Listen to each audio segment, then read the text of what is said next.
Bonjour à tous. La semaine dernière, je vous promettais quelques images d'Épinal, hein. J'ai dit le psychanthrope en balade va vous apporter quelques images d'Épinal. Bon, ben, j'y suis allé. Euh, stricto sensu, voici quelques images d'Épinal. Épinal qui est le lieu de naissance d'Émile Durkheim, ce qui en fait pour nous sociologues un lieu de pèlerinage évidemment nécessaire et intéressant. Eh ben oui, pas plus, parce que effectivement, quand j'étais à Épinal, figurez-vous, non seulement j'étais harassé de travail, mais encore, il a plu des hallebardes à peu près tout le temps, et donc je ne peux pas vous transmettre quelques images des bords de la Moselle, ou ces images si frappantes de l'ancienne ville et de la nouvelle ville qui se font face, qui ne se mélangent pas. On pourrait quasiment dire qu'il y a deux villes dans la ville, ou du moins c'est ce que quelques discussions sur place avec les habitants peuvent mettre en évidence. Donc, hélas, je ne peux pas vous montrer ça. Bon, mais j'aurais pu vous montrer des images d'Épinal, hein, des vraies, pour me moquer un petit peu de vous, mais je ne vais pas faire ça. Non, non, non.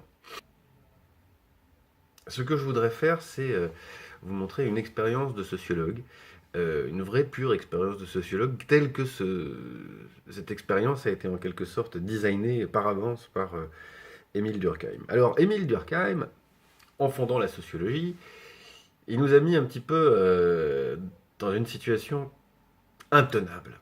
D'un côté, il a dit il faut avoir une véritable sensibilité sociologique, c'est-à-dire avoir vraiment le sentiment du social, ce qui amène à deux choses. D'abord, ça nous permet effectivement de très vite sentir quels sont les enjeux, comment parler à quelqu'un, comment ressentir, rentrer en empathie avec quelqu'un, comment faire parler une situation, ça c'est une chose, mais aussi qui nous permet de sentir parfois, effectivement, d'être traversé par le pays, de sentir les choses collectives. Alors ça c'est une chose, la sensibilité sociologique. Mais de l'autre, il imaginait que la science sociologique, euh, validée en quelque sorte comme expertise, pouvait servir à construire des politiques et à engager quelque chose comme des entreprises d'ingénierie sociale, de la division du travail social. C'est par exemple un ouvrage dans lequel il se propose de reformer le marché du travail pour recréer un bon équilibre des solidarités.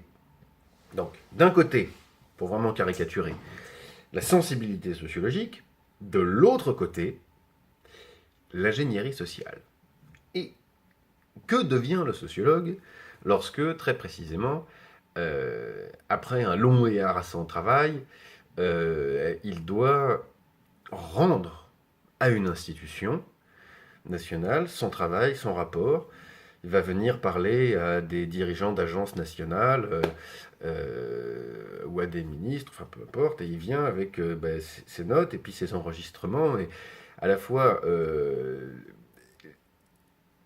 la parole des gens, leur sensibilité, tous les entretiens qu'il a accumulés et qu'il a derrière la tête, tout le sentiment qu'il a du pays, et puis voilà, quelques propositions, quelques solutions, quelques réformes proposées qui ont plus ou moins de chances d'être entendues, sachant qu'il faut bien vous mettre en tête que quel que soit le pouvoir politique et le gouvernement en place, les grandes agences nationales, les grandes caisses, etc., ont leur fonctionnement autonome. Bien. Alors comment ça se passe? Petit aperçu à l'intérieur de la grotte. Eh ben, il travaille, il travaille, il travaille, le sociologue, il relit ses entretiens, il travaille, il essaye de faire des modèles, il s'y replonge, il y passe des nuits, une nuit blanche, deux nuits blanches dans la semaine. Il va, tiens, par hasard, à Épinal pour présenter son travail à des travailleurs qui seraient peut-être chargés d'appliquer ce qu'il est en train de penser. Il retourne à son bureau, il travaille, il travaille, il travaille.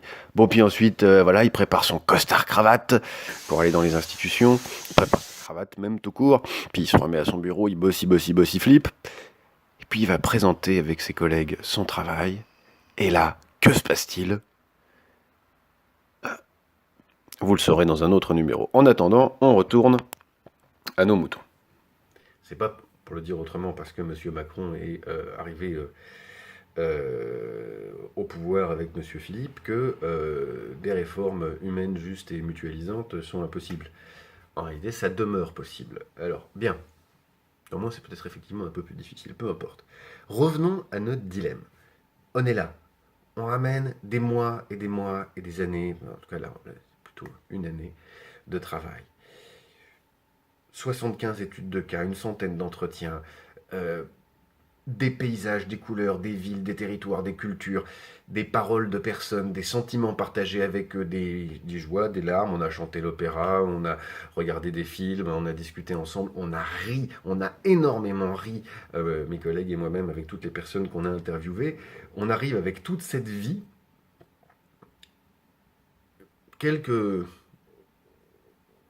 réformes par ailleurs, quelques idées pour changer la pratique politique, pour la rendre plus subjectivante, plus honnête, plus mutualisante peut-être en un sens, surtout plus humaine. Et là, on se retrouve dans une position très singulière. La vraie situation paradoxale où le sociologue sensible et le sociologue ingénieur social sont pris en chiasme. On est éclaté en deux. Il y a un vrai chiasme, quoi. Et alors, entre quoi et quoi? Entre l'envie d'être entendu, la certitude de ne jamais pouvoir être totalement entendu, l'envie d'être écouté et qu'on applique les propositions qu'on amène, l'envie d'absolument pas être écouté parce qu'on serait en train finalement de, d'un seul coup, outrepasser totalement le mandat qui nous a été donné par les personnes à qui on a parlé. Les personnes à qui on a parlé nous ont autorisés à être leur porte-voix. On leur a bien dit dans quelle démarche politique on se situait. On leur a bien expliqué quelle était la place de leur parole et l'utilité de leur interview dans notre travail. Mais néanmoins, on nous a donné ces paroles-là pour en être les mandants, les porteurs. À aucun moment on nous a autorisé, par exemple, à faire un dessin et à dire avec ça, dans une forme de substitut de la démocratie, représentative ou directe, ou comme aujourd'hui, comment on pourrait dire, technocratique ou expertocratique ou aristocratique en réalité, c'est-à-dire celle des meilleurs, de ceux qui se considèrent être comme tels. On nous a donné cette parole à porter, on la mène, et on va la tordre. On ne peut pas faire autrement. Donc vous voyez, c'est cette situation extrêmement paradoxale où on vient tout plein de cette jouissance du commun. Par ailleurs, on vient tout plein de la jouissance d'avoir dessiné un projet politique. Et c'est extrêmement excitant. Et on l'a fait avec des travailleurs sociaux, on l'a fait pour eux, voilà, avec eux. On l'a monté pour que ce soit intelligent, cohérent, que ça colle au terrain. Et néanmoins, on arrive devant une raison administrative, une raison qui a toutes ses raisons d'être administrative. Il n'y a pas lieu de critiquer en soi l'administration, c'est pas ça la question. Avec la terreur de ne pas pouvoir faire comprendre, faire ressentir toute cette expérience du pays, et d'un autre côté, de la faire un peu trop comprendre, et donc d'être un peu trop pris au sérieux, et donc que les réformes qu'on propose soient acceptées, et à ce moment-là, on aurait l'impression, en un sens, de trahir ceux dont on a porté la parole. Voilà la situation impossible dans laquelle on se trouve. Bon, alors je vous raconte tout ça, moi, je tire à grands traits pour vous décrire un sentiment et une problématique qui se pose réellement, drastiquement aux sociologues. Bon.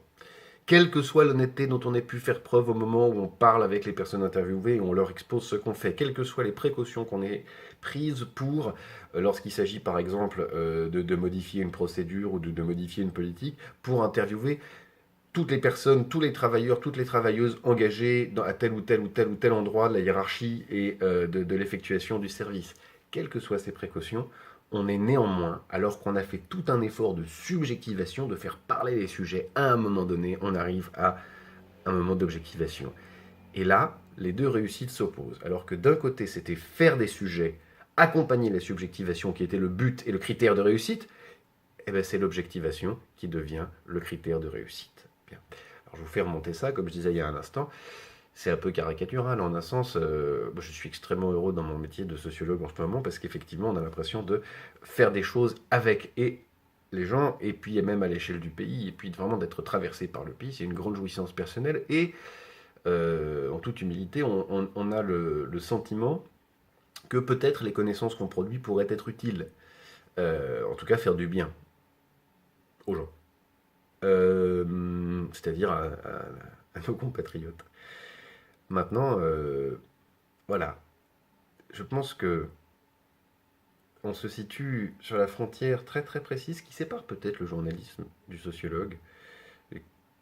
qui est vraiment rester en position de commentateur ou entrer directement en interaction. Le commentaire du journalisme, il peut tout à fait jouer un rôle et devenir décisif, peu importe. Mais là où, d'un côté, on commente, on informe, on parle, et cette parole peut avoir un effet, ici, on met immédiatement la parole des autres, pas la sienne, en travail et dans le travail du commun. Voilà. Eh bien, je n'ai fini. La semaine prochaine, j'ai aucune idée de ce dont je pourrais bien vous parler, mais il est absolument certain que la Providence y pourvoira et que nous nous retrouverons ainsi. Salut et respect, à bientôt.